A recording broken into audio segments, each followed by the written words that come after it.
What if humans lived with dinosaurs? Hey everyone, welcome back to Dreamy Hours. Tonight we're doing something different. We're not traveling through real history or exploring ancient civilizations that actually existed. Instead, we're drifting into a quiet dream, a what-if scenario that never happened but feels somehow ancient and calming to imagine. What if humans lived alongside dinosaurs? Not in the chaotic movie version way with screaming and running and explosions. No. What if it was slow? What if it was peaceful? What if survival meant learning to watch, to wait, to understand the rhythms of giants? Before we begin this gentle journey into an alternate past, take a moment to like this video if you enjoy these kinds of explorations, and subscribe if you'd like more calm storytelling to help you unwind.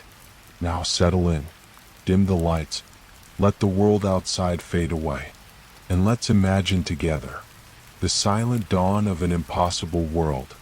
Picture this, a valley stretching endlessly beneath a sky just beginning to lighten. The stars are fading. The horizon glows soft orange and pink. Mist clings to the ground, drifting slowly across fern-covered plains that seem to go on forever. The air is thick and warm, humid in a way that makes every breath feel heavy and full. In the distance, barely visible through the fog, enormous shapes move. Slowly, deliberately. Their footsteps make the earth tremble just slightly, a deep rhythm that you feel more than hear. These are not monsters. They are simply creatures going about their morning as they have for millions of years. Near the edge of a rocky outcrop, small fires flicker. Around them, human figures begin to stir. They're not afraid. They've lived here all their lives, as did their parents and their parents before them. The giants in the mist are part of the landscape, like mountains that walk. This is a world that never existed. Dinosaurs went extinct approximately 65 million years ago, at the end of the Cretaceous period. Modern humans, Homo sapiens, evolved only around 300,000 years ago. The gap between these two eras spans tens of millions of years. There was never a moment in Earth's true history when human beings and non-avian dinosaurs shared the same ground. But tonight, we're not bound by what actually happened. We're exploring what it might have felt like if the timeline had been different. If somehow, through some impossible twist of fate, early humans had emerged not in a world of mammoths and saber-toothed cats, but in a world still dominated by the descendants of the Mesozoic. So let's imagine it slowly, calmly, the way you might imagine a dream just before sleep takes you completely. A world shaped by giants. The landscape of this alternate Earth would be unlike anything in our real history. During the Mesozoic era, when dinosaurs actually lived, the world was warmer than it is today. There were no polar ice caps. Sea levels were higher. The continents were arranged differently, with the supercontinent Pangaea breaking apart during the Triassic and Jurassic periods, slowly forming the continental shapes we'd eventually recognize. The vegetation was different too. During most of the dinosaur age, flowering plants hadn't yet appeared. Instead, the world was dominated by ferns, cycads, ginkgos, and conifers. These plants created dense forests in some areas and open plains in others. The Cretaceous period, the final age of the dinosaurs, saw the emergence of flowering plants called angiosperms, which began to transform ecosystems and provide new food sources. In our imagined world where humans and dinosaurs coexist, let's place ourselves in a landscape similar to the late Cretaceous, but with one crucial difference. Somehow, through this thought experiment, early human-like beings have emerged. They find themselves in a world of warm climates, thick vegetation, and creatures that dwarf them in every conceivable way. The humans in this world don't build cities. They can't. The presence of massive herbivores means that any permanent structure could be accidentally destroyed by a passing sauropod. Instead, they live in small, mobile groups, much like hunter-gatherers in our actual prehistory, but with one critical adaptation: They must account for creatures weighing 30 to 80 tons moving through their territory. They make their camps in places the giants rarely go. Rocky cliff faces, dense forests where the trees grow too close together for the largest dinosaurs to pass, elevated plateaus, river valleys where the current is too swift and the stones too unstable for the heaviest feet. These aren't choices made out of fear necessarily. They're practical decisions learned over generations. You don't build your home in the path of migration routes. You don't sleep in feeding grounds. You learn the patterns, the seasons, the times of day when certain areas belong to certain creatures. The daily rhythm of observation. In this alternate world, human survival depends on one skill above all others: observation. Every morning begins the same way. Before the sun fully rises, people climb to high ground or scale trees with sturdy branches. They watch. They listen. They note which direction the herds are moving, whether the sounds in the distance are calm or agitated, whether the air feels still or if there's a tension that suggests something's wrong.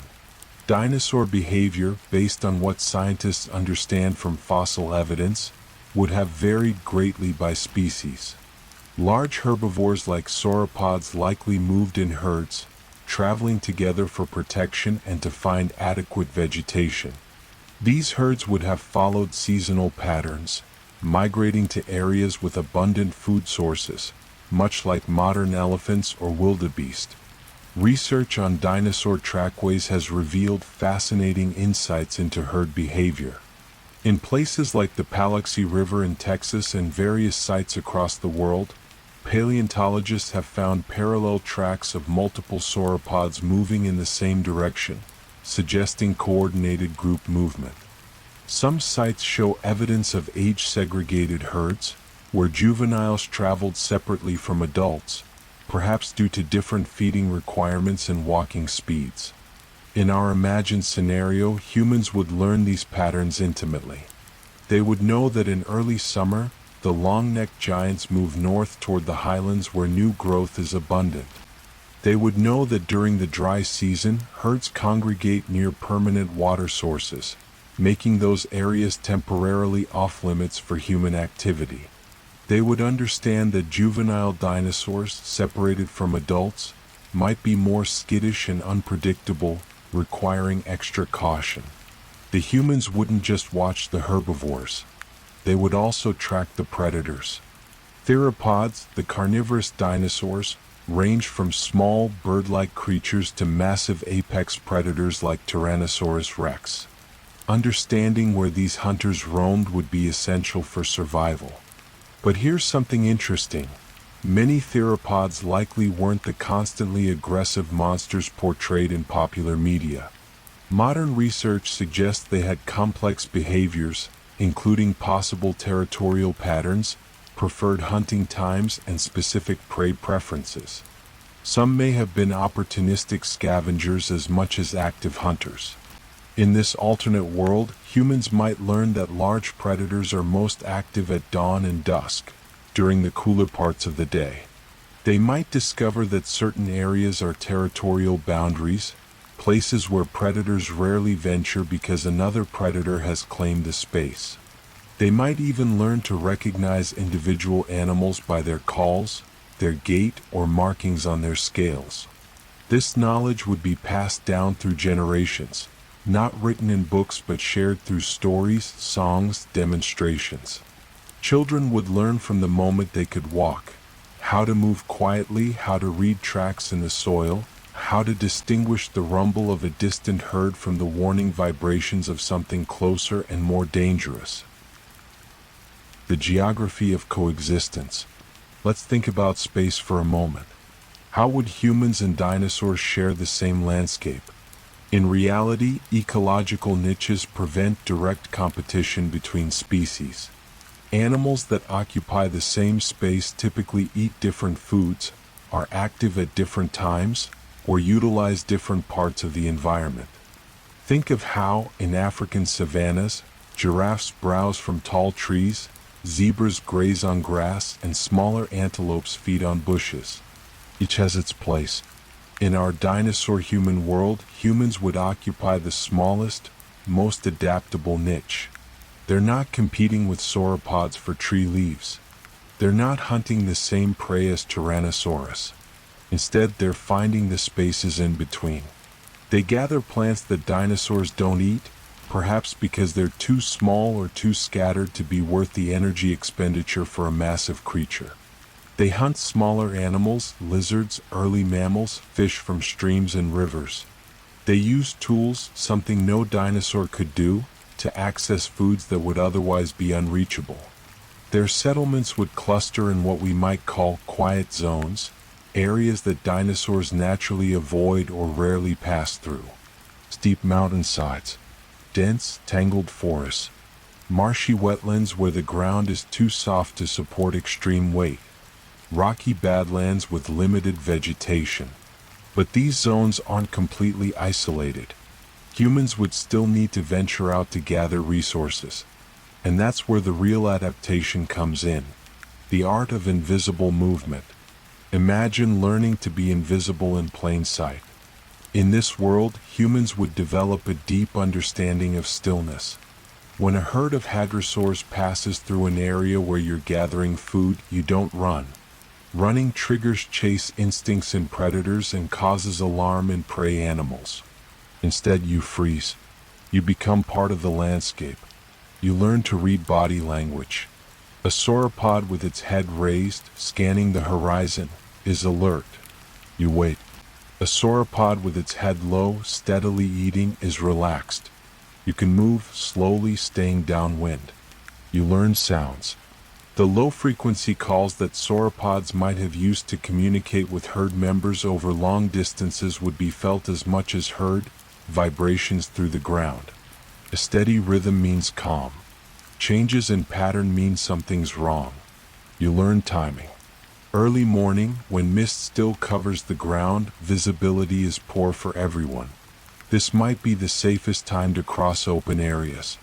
Midday, when many large dinosaurs rest in shade to avoid overheating, might offer windows of opportunity. Evening, when predators begin hunting, is time to be near shelter. Movement would be an art form. Not fast but deliberate. Not loud but measured. Every footstep considered. Every sound minimized. This isn't just caution. It's survival as a form of meditation. Being present. Being aware. Reading the environment with every sense. Children would practice from an early age. Games that teach them to move without sound. Songs that help them remember which plants rustle loudly and which don't. Stories about ancestors who survived by understanding the rhythms of the giants. Water and the shared resource. Water would be one of the greatest challenges of coexistence. All animals need water. During the Cretaceous period, the climate was warm and humid in many regions, but there were still seasonal variations. Dry seasons would concentrate animals around permanent water sources, rivers, lakes, coastal areas. Imagine a wide, slow-moving river cutting through a broad valley. As the dry season progresses, this becomes one of the few reliable water sources for hundreds of miles. Herds of massive ceratopsians gather at the banks, their beaked faces lowering to drink. Smaller ornithopods wade in the shallows. In the deeper pools, large theropods might cool themselves during the hottest parts of the day. For humans, accessing this water becomes a complex problem. They can't simply walk up during the day when the riverbanks are crowded with creatures that could accidentally trample them. They need strategy. Perhaps they learn to approach at night when many dinosaurs sleep, or during the brief period just before dawn, when predators have finished their nightly hunting but daytime herbivores haven't yet arrived. They might develop tools specifically for this purpose. Long tubes made from hollow reeds that allow them to siphon water from the edge while staying hidden in vegetation. Or leather bags that can be filled quickly and carried away. They would memorize alternative sources. Small springs tucked into rock crevices. Morning dew collected from large leaves. water trapped in tree hollows after rain, and they would share this knowledge. Because in this world, cooperation isn't just beneficial, it's essential. A group that shares information about safe water sources survives. A group that hoards knowledge might find itself cut off from resources when conditions change. The calendar of migration. Time would be measured differently in this world. Instead of months or weeks, seasons would be marked by migrations. The time when the giants move north. The time when the thunder feet return. The time when the river herds arrive.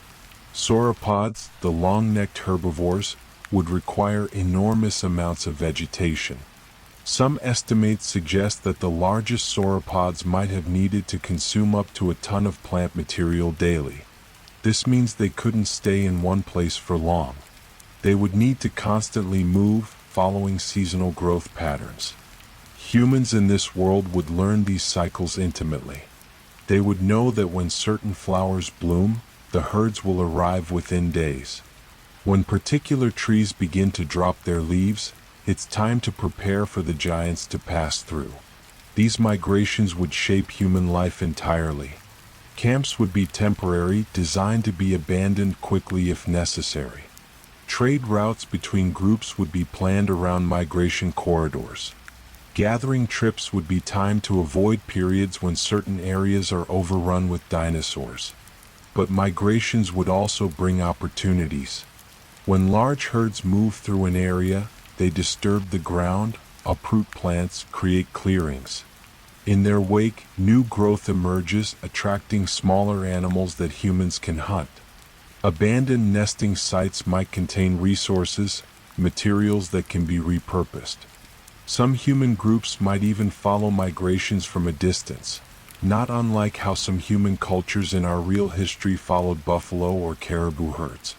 They would stay far enough back to avoid danger but close enough to benefit from the ecological changes the herds create. The language of giants. Communication would take on new dimensions in this world. Humans would develop ways to signal each other silently. Hand gestures visible across distances. Patterns of stones or sticks arranged to convey messages. Different arrangements might mean safe path, water nearby, predator spotted, or herd passed through recently. But they would also learn to interpret dinosaur communication. Research suggests that many dinosaurs likely vocalized. Some hadrosaurs had elaborate crests that may have functioned as resonating chambers, allowing them to produce loud, low-frequency calls that could travel for miles. Theropods might have used a combination of vocalizations and body language. Even sauropods, despite their size, may have communicated through infrasonic rumbles similar to modern elephants. In our alternate world, humans would become experts in this alien language. They would learn to distinguish between calls. A gathering call used by herd members to locate each other. An alarm call warning of danger. Aggressive displays between rival males. The softer sounds between parents and offspring. This knowledge would be survival itself. Hearing a particular call pattern might tell you that a predator has been spotted in a nearby area, prompting you to take shelter. Recognizing the absence of certain sounds might indicate that something unusual is happening, that the normal rhythm has been disrupted. Humans might even learn to mimic some sounds. Not perfectly, but enough to potentially confuse or distract in emergency situations. A young theropod might briefly hesitate at a sound that resembles a larger individual's warning call, giving humans precious seconds to reach safety. Stories would incorporate these sounds. Songs would teach them to children. The acoustic landscape would be as important as the physical one. Fire, the boundary between worlds. One thing humans possess that no dinosaur ever did, the ability to control fire. Fire would change everything in this coexistence. It would be the invisible boundary, the one thing that keeps certain dangers at bay. Research on modern animals shows that most creatures instinctively fear fire. The heat, the unpredictable movement, the acrid smoke, all trigger avoidance behaviors. There's no reason to think dinosaurs would be different.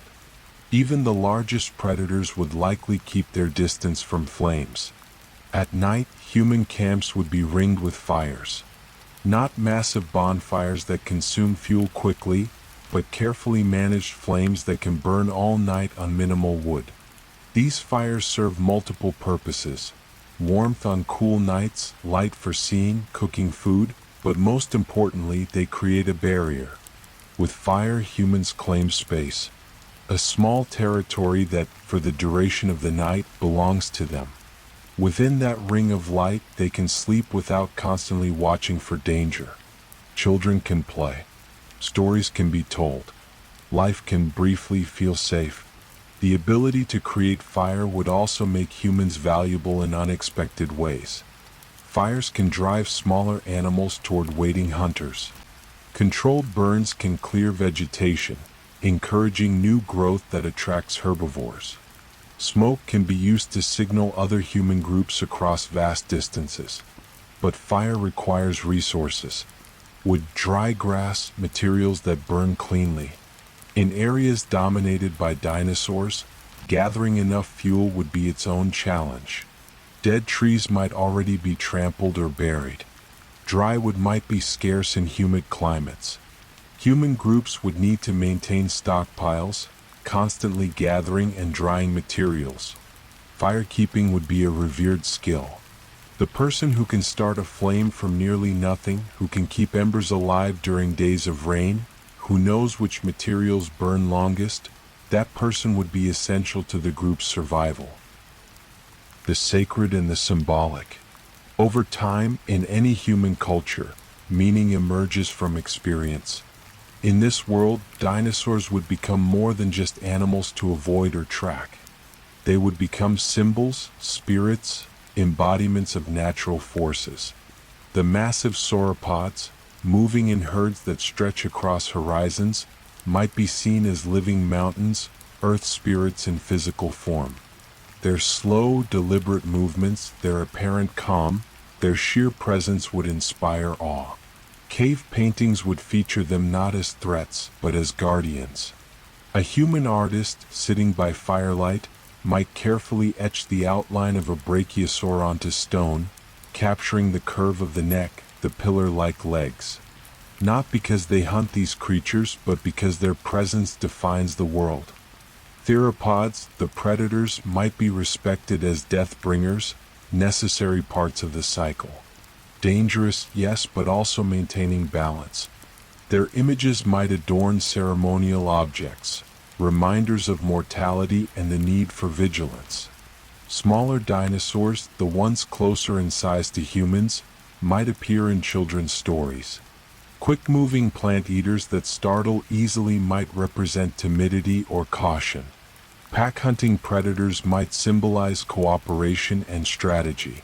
Creation myths would inevitably form. Why are the giants so large? Why do humans walk on 2 legs when most of the world walks on 4?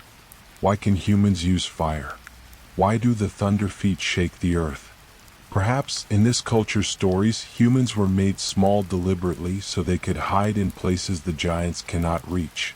Perhaps fire was a gift from the sun, given to humans because they alone could hold it without burning. Perhaps the first humans learned to walk silently by watching the hunting patterns of small theropods. These stories would serve a practical purpose too. They encode survival knowledge in memorable form. A tale about a reckless young person who ignored the calls of the thunder feet and was trampled teaches children to pay attention. A story about an elder who saved the group by understanding seasonal migrations teaches the importance of observation and memory. Ritual would develop around these beliefs. Before crossing a migration route, perhaps offerings are left, small tokens placed on stones, not because anyone believes the dinosaurs will notice, but because the ritual itself focuses the mind, reminds everyone to be cautious. Ceremonies might mark the passing of herds, celebrations that the group survived another season. Songs might be sung at dawn, greeting the day and asking for safe passage. And in quiet moments, sitting around evening fires with the sounds of distant calls echoing through the darkness, people would tell stories. Stories of ancestors who survived impossible situations. Stories of the time before humans, when only the giants existed. Stories of what might come after, when perhaps the earth changes again. The slow passing of generations. In this world, human life would be measured against the immense timescale of the giants. Dinosaurs had incredibly long lifespans compared to most mammals.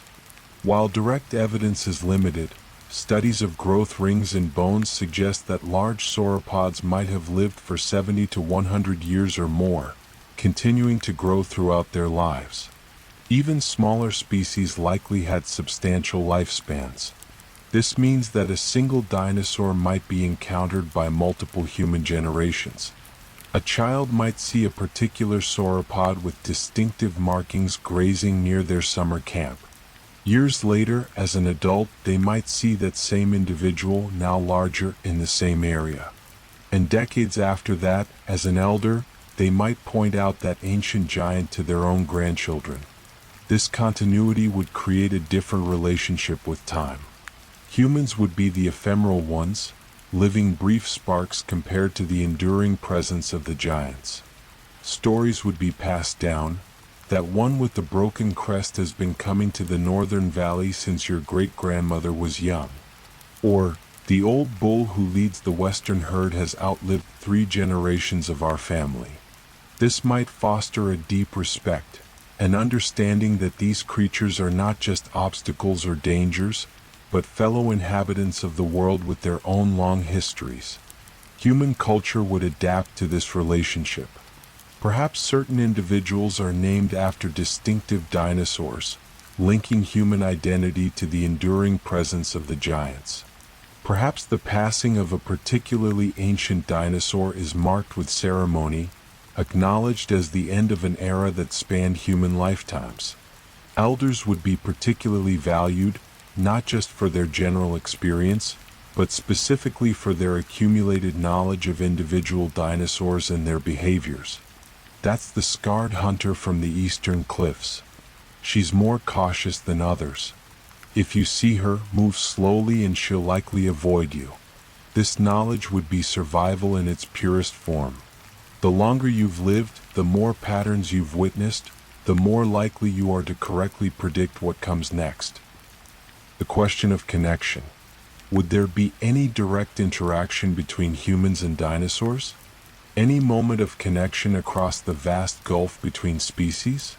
In our real world, humans have complex relationships with many animals. We domesticate some. We form bonds with others. We learn to work alongside creatures very different from ourselves. But domesticating a dinosaur would be nearly impossible, especially the larger species. Domestication requires specific traits. Animals that breed relatively quickly, that have manageable temperaments, that can survive in captivity. Large dinosaurs would fail most of these criteria. However, observation might create a form of mutual awareness. Dinosaurs, especially those that lived in groups, would have been intelligent enough to learn and remember. They would recognize that these small, two-legged creatures appear in certain areas at certain times. They might learn that these creatures are generally non-threatening, not prey, not predators, just another part of the landscape. And humans, through generations of observation, would learn individual animals. They would recognize personalities. Some herbivores might be more aggressive, others more placid. Some predators might be more territorial, others more willing to abandon an area if it seems occupied. There might be moments, rare and brief, where a kind of understanding exists. A human, frozen in place as a large herbivore approaches, makes no threatening moves. The dinosaur, having encountered these creatures before without incident, passes by without aggression. Neither fears the other in that moment. Both simply acknowledge existence and move on. These moments wouldn't be friendship. They wouldn't be domestication. But they might be something. a recognition across species that sharing space doesn't require conflict. Perhaps certain human groups learn to use these tendencies strategically. They might establish camps near herds of particularly calm herbivores, knowing that predators hunting those herds will be focused on larger prey. The humans benefit from the herbivores' alertness to danger, while the herbivores barely notice the humans' presence. It's a delicate balance, one that could be disrupted easily. But it's also the kind of adaptation that makes survival possible. The sound of the world. Let's take a moment to really imagine the soundscape of this alternate Earth. Close your eyes for a second and listen to the world as it might be. The deep, rumbling calls of sauropods communicating across miles. Low-frequency vibrations that you feel in your chest before you hear them with your ears. A conversation between giants that could be about anything: location, danger, simple contact. The higher-pitched calls of hadrosaurs, complex and varied, possibly even melodic in their patterns.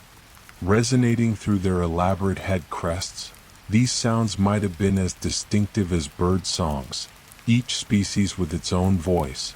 The sharp, bark-like calls of smaller theropods, quick and aggressive, claiming territory or coordinating with pack members. The rhythmic thudding of footsteps, some so heavy they shake the ground, others lighter but still unmistakable. Patterns that tell you exactly what's approaching long before you see it. The rustling of vegetation as massive bodies move through forests, branches snapping, leaves brushing against scaled skin. And underneath it all, quieter but constant, the sounds of smaller life. Insects buzzing. Small mammals scurrying through underbrush. Birds, yes, because birds are actually dinosaurs, evolved from theropods during the Jurassic period, calling from trees. For humans living in this world, this sonic environment would be as familiar as silence. They would sleep to these sounds, work to them, live their entire lives surrounded by this acoustic reminder that they share the world with creatures beyond their scale. And they would add their own sounds. Voices calling to each other across distances. Songs sung to mark occasions. The crackle of fire. The chip of stone on stone as tools are made. The soft sounds of daily life, small and intimate against the backdrop of giants. The question of progress. In this alternate world, would humans develop technology? Would they progress toward civilization as we know it? The answer is complicated. Human intelligence wouldn't change. The cognitive abilities that allowed Homo sapiens in our real history to develop complex tools, language, art, and eventually agriculture and cities would still exist. But the environment would constrain how that intelligence expresses itself. Agriculture, for instance, would be nearly impossible in traditional forms. How do you maintain a field when a herd of hadrosaurs could devastate it in minutes? How do you protect crops from being trampled by creatures you have no hope of fencing out? Cities and permanent settlements would face similar challenges. Any structure large enough to house a community would also be large enough to obstruct migration routes or attract unwanted attention. Building materials would be difficult to gather and transport safely. Instead, human progress would likely take different forms. Knowledge systems would become incredibly sophisticated. The ability to predict dinosaur behavior, to navigate landscapes, to find resources, this knowledge would be systematized and passed down with extreme care. Oral traditions would develop into something like an encyclopedic memory system, where designated knowledge keepers could recall vast amounts of information. Tool technology would focus on portability and versatility. Nothing too heavy or cumbersome. Everything designed to be packed and moved quickly. Specialized tools for specific tasks, but all within the constraint of mobility. Cooperation between groups would be essential, leading to complex social networks. Trade routes would exist, carefully maintained paths that avoid major dinosaur territories. Meeting places would be established, locations where different groups could safely gather to exchange goods, information, and stories. In some ways, this society might seem primitive by our standards. No buildings, no written language, no agriculture. But in other ways, it would be incredibly advanced. The depth of environmental knowledge would exceed anything in our world. The ability to predict and adapt to constantly changing conditions would be unmatched. The social systems required to coordinate across large distances without written communication would be remarkable. Progress wouldn't look like technological advancement. It would look like ever deeper understanding, ever more refined cooperation, ever more sustainable ways of living within an environment that allows no room for dominance. A life of constant adaptation. Every day in this world would require decision-making at a level most modern humans never experience. Where to go for water today? Which route is safest given yesterday's dinosaur movements? Is the weather changing in ways that might alter migration patterns? Are food sources sufficient, or is it time to move camp? But this constant adaptation wouldn't feel stressful in the way we might imagine. It would simply be life, the normal state of existence. Humans are remarkably adaptable. We've survived in Arctic climates, deserts, rainforests, mountains, coastlines. We've learned to read weather patterns, track animal movements, identify edible plants, navigate by stars. All of this is within our capacity. Living with dinosaurs would simply add another layer to that adaptation. A big layer, certainly, but not fundamentally different from other challenges humans have faced. Children growing up in this world wouldn't see it as hardship. It would be normal. They would learn the skills they need the same way children in any culture learn, through play, observation, and gradual participation in adult activities. Young children might start by learning to identify tracks, practicing with prints pressed into soft mud. They would learn songs that encode important information about safe routes and dangerous areas. They would listen to stories that teach survival strategies in memorable ways. As they grow older, they would take on more responsibility. Teenagers might join scouting parties, learning to read larger patterns in the landscape under the guidance of experienced adults. They would participate in resource gathering, always under supervision until they've proven they understand the risks. And eventually, they would become elders themselves, the ones who remember past migrations, who can predict seasonal changes, who carry the accumulated wisdom of a lifetime spent reading the world. Seasonal ceremonies. As humans, we mark time with ritual. In this alternate world, ceremonies would align with the rhythms of dinosaur migrations and seasonal changes.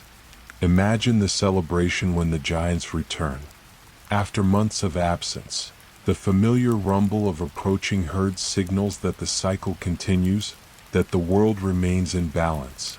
Humans gather at a safe vantage point, watching as the first members of the herd appear on the horizon.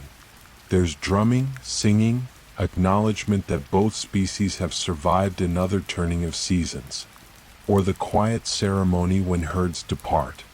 An offering of thanks, perhaps just words spoken into the wind, gratitude that the group lived through the season of crowding, when resources were shared and space was limited. The first rains after a dry season would be marked. Water returns, and with it, new growth that will feed the giants and create opportunities for humans. Young people might be initiated into adulthood during this time, symbolically connected to renewal and abundance. Winter months, in regions where seasons varied, might bring communities together. When dinosaur activity slows, when migrations pause, humans can gather in larger numbers without the constant need to monitor their surroundings.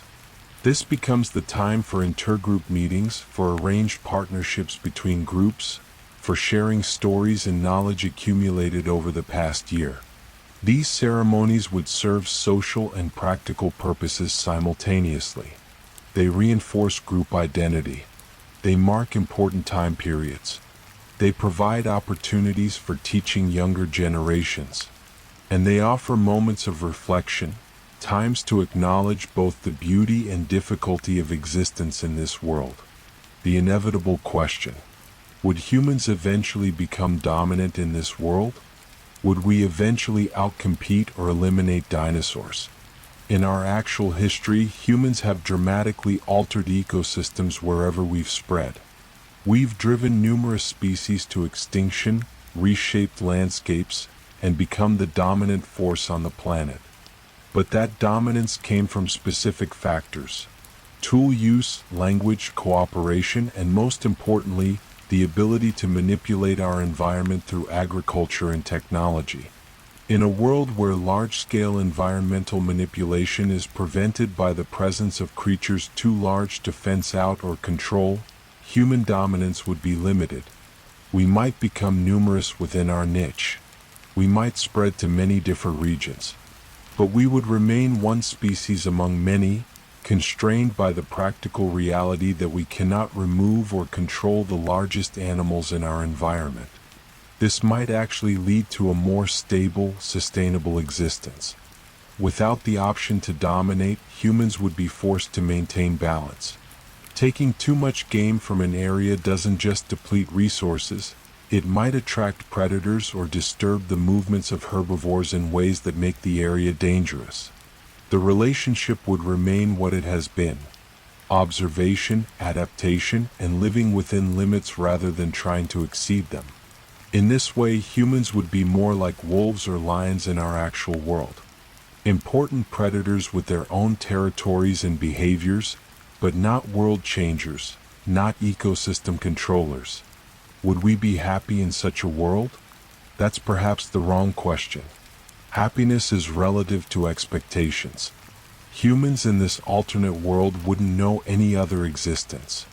This would simply be life with its challenges and joys, its dangers and wonders. The long twilight. Imagine now that you've lived your whole life in this world. You're an elder sitting by an evening fire, watching the last light fade from the sky. The sounds of the distant herds settle into their nighttime rhythm, quieter but still present, like a heartbeat of the earth itself. You've accumulated a lifetime of knowledge. You know the routes, the seasons, the personalities of individual dinosaurs that have been present for as long as you've been alive. You've taught these things to younger generations, watched them learn and grow and eventually become teachers themselves. Tomorrow you'll wake with the sun and the cycle will continue. Water must be gathered, food found, attention paid to signs in the landscape. The work of survival never ends, but it has its own rhythm, its own beauty. As darkness deepens and stars begin to emerge, you hear a low call from somewhere far away. A sauropod, perhaps miles distant, communicating with its herd. The sound carries through the cooling air, ancient and persistent. You've heard that call 1,000 times. It no longer frightens you. It's just part of the world, like wind or the sound of rivers. And in understanding it, in living alongside these creatures for an entire human lifetime, you've found a way to exist that's deeply connected to the natural world in ways that would be impossible in any other setting. There's no conquest here, no victory over nature, just existence within it, day after day, generation after generation. The giants remain, humans remain, and the world continues its slow, patient turning. The children of two worlds. Let's imagine now the children growing up in this alternate reality. They would know no other existence. From their earliest memories, the ground would tremble with distant footsteps. The horizon would always hold moving silhouettes. The night would echo with calls that vibrate in their chests. A child in this world doesn't fear dinosaurs any more than a child in ours fears mountains or rivers. They're simply part of what exists. Dangerous, yes, but knowable. Understandable through the wisdom passed down from elders. Games would incorporate survival skills naturally. Children might play tracking games, trying to identify which dinosaur made certain footprints in the mud.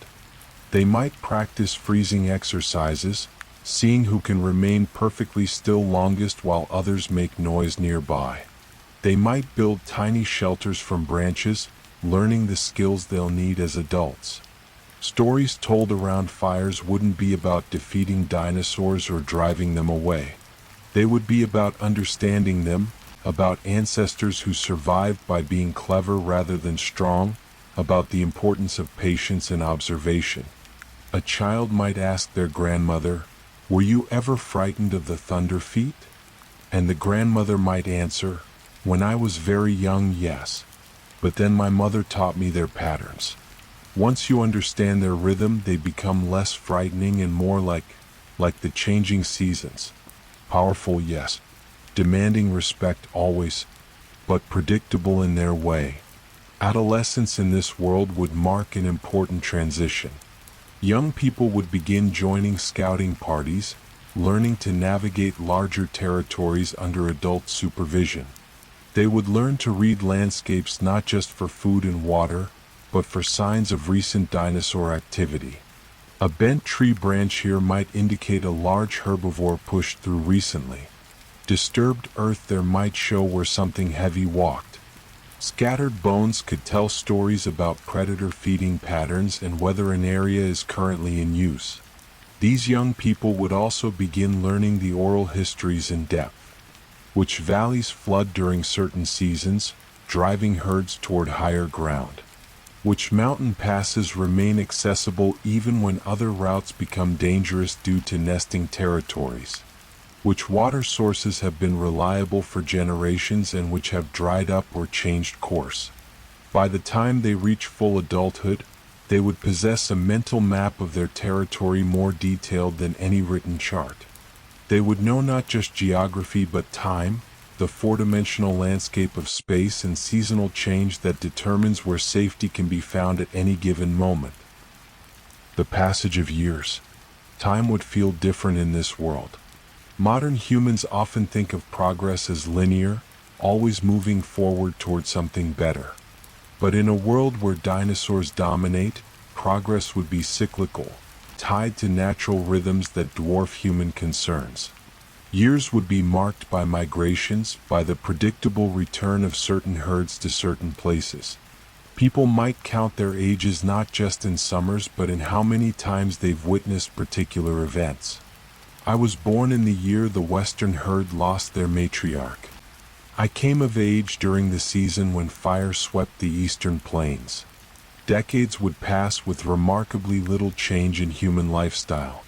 The same survival strategies that worked for grandparents would still work for grandchildren. This isn't stagnation, it's adaptation to an environment that doesn't permit radical innovation. But within this apparent stability there would be depth. Each generation would add to the collective knowledge. Someone might discover a new safe route through previously dangerous territory. Another might learn to predict weather patterns more accurately. Someone else might develop a more efficient way to preserve food or craft tools. These innovations would spread slowly, tested thoroughly before being adopted widely. In a world where a mistake can mean death by trampling or predation, conservatism has survival value. Centuries would see patterns emerge. Perhaps certain dinosaur populations would shift their ranges gradually over long periods. Human groups would adjust accordingly, their oral histories preserving knowledge of territories their great-great-grandparents knew but current generations have never seen. My grandfather's grandfather spoke of green valleys far to the north, where the long necks gathered in numbers beyond counting. But the herds changed their paths, and those valleys are empty now, save for smaller creatures. This long view of time would create a different philosophical outlook. Humans in our world often see ourselves as the protagonists of history, shapers of destiny. But humans in a dinosaur world would see themselves differently. They would be observers, participants certainly, but not controllers. Not masters of their environment, but skilled navigators within it. They might develop concepts of time and change that incorporate both the brief span of human life and the slow, patient rhythms of the giants. A person's lifetime would be acknowledged as meaningful but also as just one small ripple in patterns that stretch back countless generations and will continue long after. The wisdom of acceptance.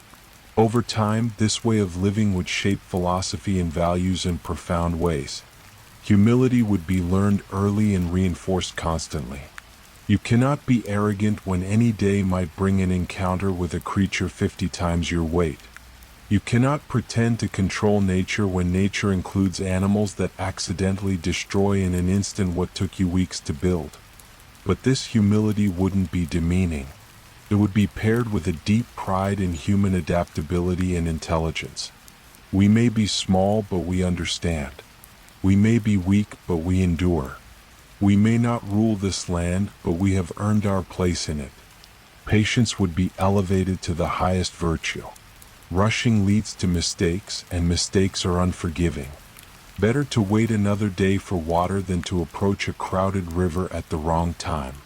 Better to go hungry another night than to venture into a feeding ground during active hours. Community bonds would be incredibly strong. In a world where individuals are vulnerable, the group becomes essential. Sharing knowledge isn't just generous, it's survival. Someone who hoards information might gain temporary advantage but weakens the community's resilience. Respect for elders would be absolute. They carry irreplaceable knowledge. They've seen patterns repeat over decades. They remember solutions to problems that might not arise again for years.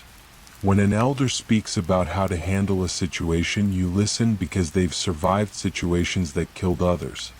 There would also be a particular relationship with death. In our world, we often try to deny or defeat death, to push it away through medicine and safety measures. But in a world of dinosaurs, death would be ever-present, always possible, never far away. This wouldn't lead to fatalism necessarily. People would still take every precaution, still value life intensely. But there would be an acceptance that some things can't be prevented, that sometimes despite doing everything right, tragedy strikes. Funerals might be brief affairs, bodies returned to the earth quickly. But the stories of the deceased would be told and retold, woven into the collective memory. She was the one who discovered the eastern spring during the Great Drought. He could read weather signs better than anyone in 3 generations. She taught half the young people in our group how to move silently. In this way, individuals achieve a form of immortality not through monuments or written records, but through the knowledge they contributed, the wisdom they shared, the skills they passed on to others who will pass them on in turn. The beauty they would see. It's easy to imagine this life as purely focused on survival, grim and frightening. But humans find beauty everywhere, even in harsh environments. Perhaps especially in harsh environments. Someone in this world would watch the sun rise over a valley filled with mist, painting the silhouettes of distant sauropods in gold and pink light, and feel wonder. The sheer scale of these creatures, the ancient patience of their movements, would be awe-inspiring. A person might climb to a high point at dusk and watch a migration pass below, hundreds of animals moving in patterns shaped by millions of years of evolution. The coordination, the unconscious choreography of it, would be beautiful in its complexity. The sounds, too, would have their own majesty. The deep, resonant calls of large herbivores communicating across distances. The varied songs of hadrosaurs. Even the warning roars of predators would carry a kind of terrible grandeur. Art would emerge from this context. Cave paintings certainly, but not depicting hunts or kills.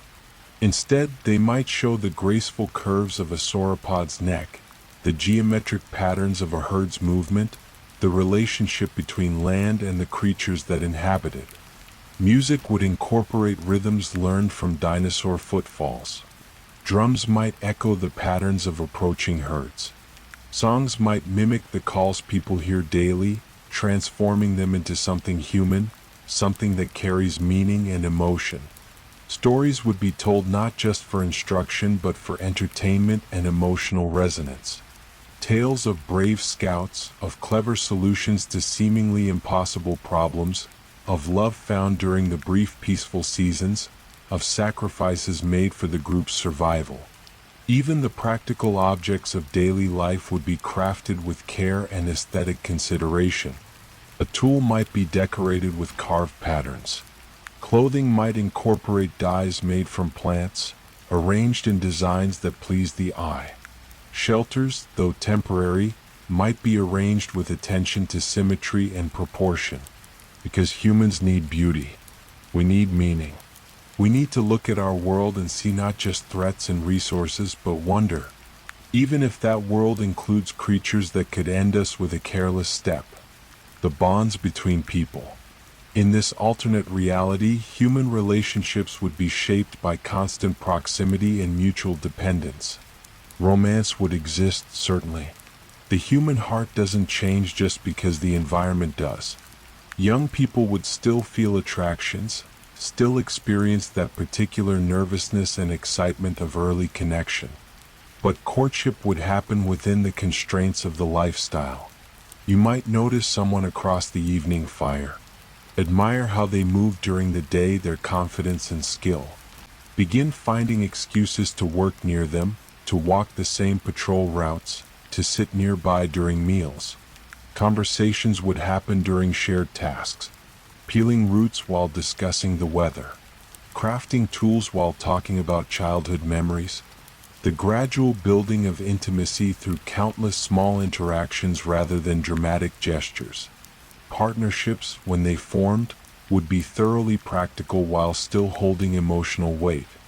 You're choosing someone to face danger with, to rely on completely, to coordinate with in situations where communication must be silent and instant. But practical doesn't mean unromantic. There's romance in trust, in knowing someone so well that you can predict their movements, in the wordless communication that develops between people who've survived difficult things together. Families would be the core social unit, but extended in nature. Not just parents and children, but aunts, uncles, cousins, grandparents, all functioning as one integrated group. Children would be raised by the community, learning from whoever had time and skills to teach in any given moment. This communal approach would make sense in a world where any adult might need to protect or guide any child at a moment's notice. If danger appears suddenly, the nearest adult responds, regardless of whose child it is. Friendships would run deep, forged through shared experiences that outsiders couldn't fully understand. The bond between two people who once hid together for hours, barely breathing while a predator searched nearby. The connection between scouts who read each other's hand signals perfectly and have led each other to safety countless times. Conflicts would still occur, of course. People are people, regardless of circumstances. Disagreements about strategy, jealousies, personality clashes, all the usual human tensions. But these would be mediated quickly and carefully, because the group can't afford prolonged internal strife. Survival requires cooperation, so systems would develop for resolving disputes efficiently. Elders might serve as arbitrators. Rituals might exist for formal apologies and reconciliation. The understanding that you might need to trust your life to this person tomorrow would motivate working through differences today. The edges of territory. Human groups in this world wouldn't exist in isolation. Eventually, as populations grow or resources shift, different groups would encounter each other. These meetings would be cautious affairs. Unknown humans are unpredictable in ways dinosaurs aren't. Dinosaurs have patterns, behaviors shaped by instinct and learned responses. Humans have intentions, agendas, potentially conflicting interests. First contact might happen when scouts from different groups spot each other in the distance. A long moment of assessment. Hand signals indicating peaceful intent. Slow, careful approaches with weapons clearly stowed. If the meeting goes well, it could lead to alliance. Groups might agree to share information about dinosaur movements, coordinate to avoid overlapping in the same gathering areas at the same time, or even establish trade relationships. We have access to a certain type of stone perfect for tools, but our territory has limited food diversity. Perhaps we can exchange? Young people from different groups might form partnerships, creating bonds between communities. Stories and songs would be shared, slightly different versions of similar themes, each group learning from the other's experiences. Some groups might develop signaling systems, ways to leave messages for each other about dangers or opportunities. A particular arrangement of stones might mean large predators spotted in this area. A marked tree might indicate good fishing downstream. But not all encounters would be friendly. Resources are limited, and tensions could develop over territory, over perceived slights, over simple misunderstandings that escalate. Yet even conflicts would be constrained by the environment. A battle between human groups is loud, chaotic, draws attention. The last thing anyone wants while fighting each other is to attract a predator drawn by the commotion. Disputes might instead be settled through formalized competitions, tests of skill that determine rights without the vulnerability of actual combat. Whoever can better track and predict the Western herd's movements over the next week gains access to the Valley Spring. Alternatively, groups might simply avoid each other, maintaining buffer zones and exercising careful etiquette about which territories belong to whom. Invisible borders respected because violating them isn't worth the potential conflict in a world where humans can't afford to weaken each other. The dream fades. Of course, this world never was. The timeline makes it impossible. Dinosaurs vanished from Earth 65 million years before the first humans walked upright. There was never a valley where both species woke to the same dawn. Never a fire that kept both a human child and a nearby tyrannosaur at bay. But perhaps there's value in the imagining, in thinking about what it would mean to live so small in a world of such immense creatures. To survive not through dominance but through observation, not through control but through adaptation. Our real ancestors faced their own giants, mammoths, cave bears, dire wolves. They learned to survive in ice-age tundras and dense forests on open plains. They passed down knowledge through stories and showed resilience that allowed our species to spread across the entire planet. In imagining a world with dinosaurs, we're really exploring something fundamental about what it means to be human. Our adaptability, our capacity to learn and remember, our ability to find meaning in the patterns of the natural world. Our need to tell stories, to understand our place, to persist despite overwhelming odds. In reality, humans evolved in a world already dominated by mammals, creatures closer to our own scale. We learned to be persistence hunters, using endurance and intelligence to outlast prey. We developed complex language, sophisticated tools, and eventually agriculture and civilization. But in this imagined world, those paths would be closed to us. And yet we would find others. Because that's what humans do. We adapt. We observe. We learn. We survive. The evening settling. Let's return now to where we began. The valley at twilight. The day is ending. The massive herbivores have finished their feeding and are settling into rest positions, lowering their great bodies to the earth with tremors you can feel through your feet even from a distance. The calls change as darkness approaches. Daytime sounds fade. Different creatures begin to stir, those adapted for twilight and night. The air cools slightly, though it remains warm and humid. Around the human fires, people gather. The day's work is done. Water has been collected, food prepared, tools maintained. Now comes the time for rest, for connection, for the quiet sharing that makes life more than just survival. A child asks a question, something they noticed during the day. An elder answers, her voice soft and rhythmic, turning the answer into a story. Others listen, even though they've heard similar tales before. The repetition is comforting, the familiar words a kind of meditation. Someone begins a song, wordless at first, just humming a melody that others gradually join.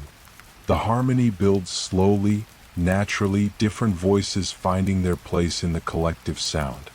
It's not performance, just the human need to create together, to fill the evening air with something of their own making. The fires burn steadily, orange light pushing back the darkness in small circles of warmth and safety. Within these circles, for these hours, the world feels manageable. The giants exist, yes, but they're distant right now.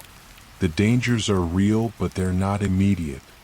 A couple sits close together, not speaking much, just being near each other. Children play a quiet game, moving carved pieces across a board scratched in the dirt. An older person tends the fire, adding wood carefully, maintaining the flames with practiced ease. This is life too. Not just the dramatic moments of narrow escapes or difficult decisions, but these hours of simple peace. The breathing space between challenges. The restoration that makes tomorrow possible. As full darkness settles, activity winds down.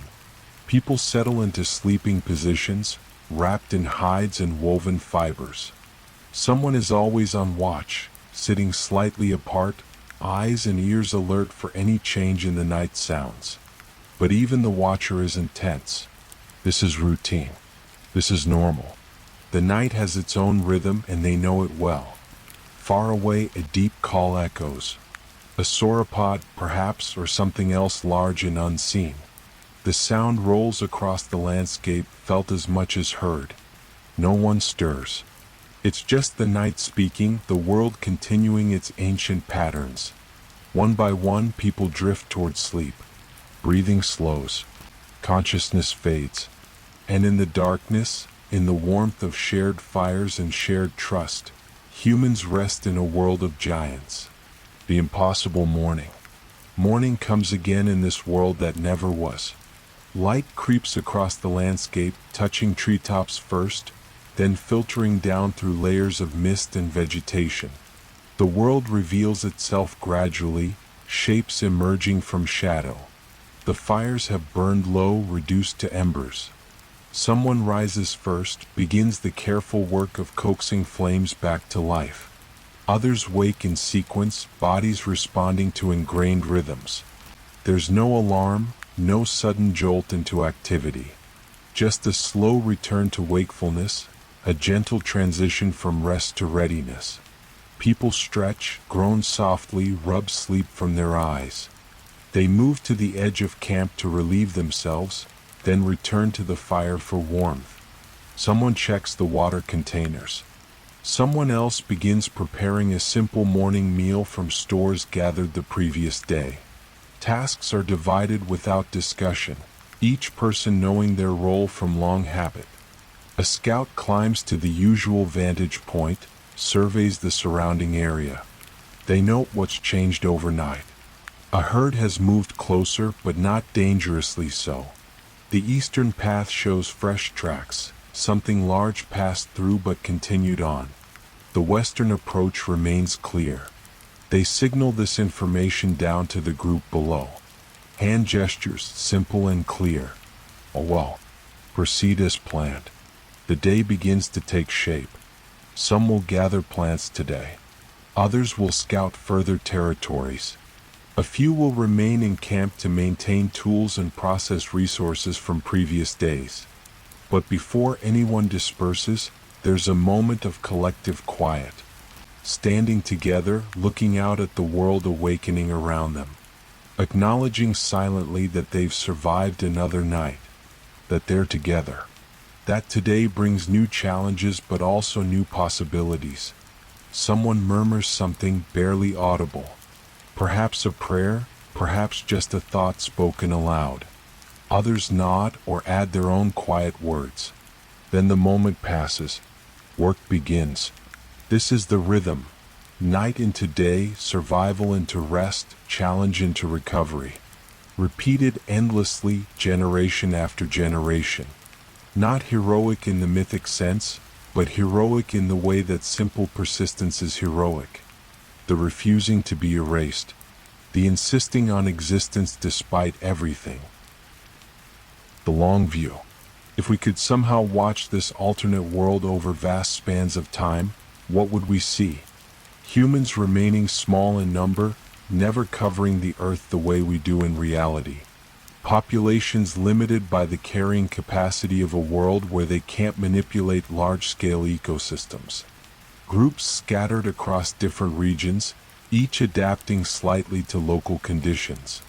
Those near coastlines developing expertise in reading tides and marine dinosaur behavior. Those in mountainous regions becoming skilled at navigating vertical terrain.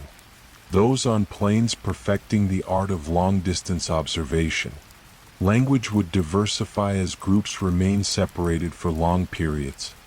Dialects would form, then perhaps distinct languages. But the core concepts would remain similar, because the fundamental challenges remain the same. All human languages in this world would have sophisticated vocabularies for dinosaur behavior, migration patterns, seasonal change. Technology would remain relatively static compared to our real history, but would reach high levels of refinement within its limited scope. A stone blade might be crafted with such skill that it performs perfectly for its intended purpose. A shelter might be designed to be assembled in minutes yet withstand strong winds. A water container might be sealed so effectively that not a drop is lost even during long journeys. Art would flourish in the ways it can. The oral tradition would become incredibly sophisticated, with memory techniques allowing individuals to hold vast amounts of information. Stories would achieve levels of complexity and beauty that rival written literature in our world. Visual art, limited by the inability to create permanent galleries, would nonetheless develop distinctive styles. Cave paintings in protected areas would accumulate over generations, layers of different hands adding to the same surfaces, creating palimpsests of human observation and imagination. Music would evolve. Instruments crafted from natural materials producing sounds that blend with the environment rather than dominating it. Perhaps rhythms that intentionally mimic dinosaur footfalls, creating a kind of camouflage in sound. Or melodies that incorporate the tonal patterns of dinosaur calls, a musical language bridging species. And through it all, humans would maintain their essential humanness. They would love, laugh, argue, reconcile, dream, fear, hope, and persist. The context would shape the expression, but the core wouldn't change. Because being human isn't about cities or technology or dominance. It's about consciousness, about seeing the world and finding meaning in it. It's about connection to others and the willingness to pass on what we've learned. It's about standing at the edge of a campfire's light and looking into the darkness with equal parts caution and curiosity. The gentle fading. Our story, such as it is, must come to an end. Not with drama or resolution, but with the same quiet persistence it's maintained throughout. Imagine one last scene. An ancient grandmother, perhaps one of the oldest people in her group. She sits by a low fire as dusk settles once more. Her hands are gnarled with age, her eyes clouded but still keen. She has lived a full life in this impossible world, seen things that will be remembered in stories long after she's gone. A child sits with her, young enough to still ask simple questions. "Grandmother, were you ever afraid?" She considers this. The honest answer is yes, of course.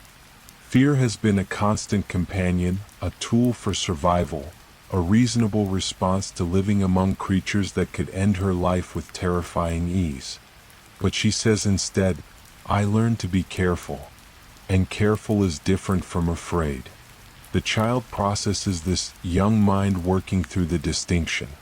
"Tell me," the child says, "about the first time you saw the thunder feet." And the grandmother smiles because she knows this story, has told it many times. It was the story her grandmother told her, and her grandmother's grandmother before that. The details change slightly with each telling, but the essence remains. She begins, her voice falling into the familiar rhythm of storytelling. The child settles in to listen even though they've heard it before, because the repetition is the point.